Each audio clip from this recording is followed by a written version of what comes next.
ऐसे महाराज जी सुना जाता है, या फिर जो पुरुष शरीर होता है ना, हाँ वो गर्लफ्रेंड बनाए, हाँ। ऐसे सुना जाता है केवल उसी को नरक मिलता है, या फिर स्त्री शरीर है उसको नरक नहीं मिलता।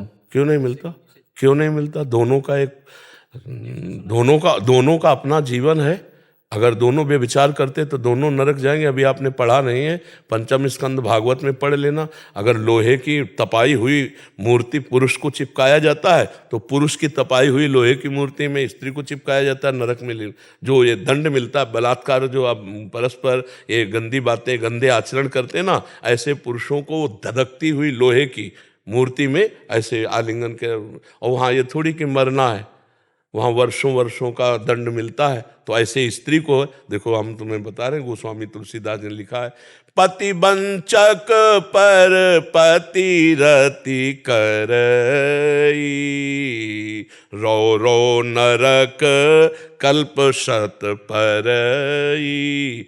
जो अपने वर्ण किए हुए पति का त्याग करके दूसरे पुरुष के साथ व्यभिचार करती है, वो रो रो नरक को प्राप्त होती है। तो जब तक वर्ण नहीं किया तब तक तो अधिकार ही नहीं है।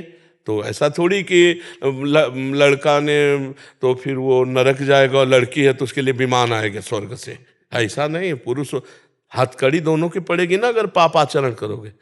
पुरुष अगर अपराध करे तो स्त्रियों की भी जेल होती है कि नहीं होती? तो स्त्री नरक नहीं जाएगी? हाँ, तो फिर ऐसी बातें क्यों मन में लाते हो?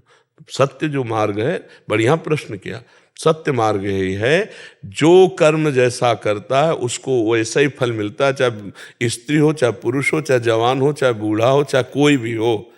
अवश्य में वो भोक्तव्यम कृतम कर्म शुभाशुभ अशुभम, जो शुभ अशुभ का फल है उसे भोगना पड़ता है।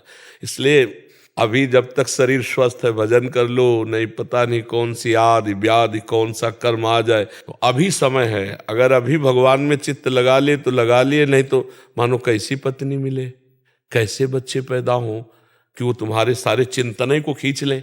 ऐसी एक भाई आए थे, बैठे थे, वो बहुत विकल थे, मेरी पत्नी ने तलाक कर लिया और एक बेटा मेरा है, मैं बहुत आसक्त हूँ, और वो उसके हिस्से में चला गया। अब देखो, ये वो उसके हिस्से, अब मैं रात दिन व्यथित हूँ कि मैं अपने बेटे को कैसे उन्नति कराऊं।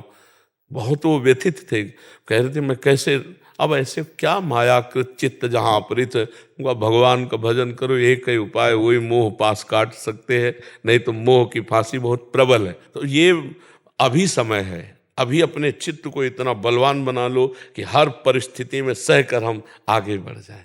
ठीक है बच्चा?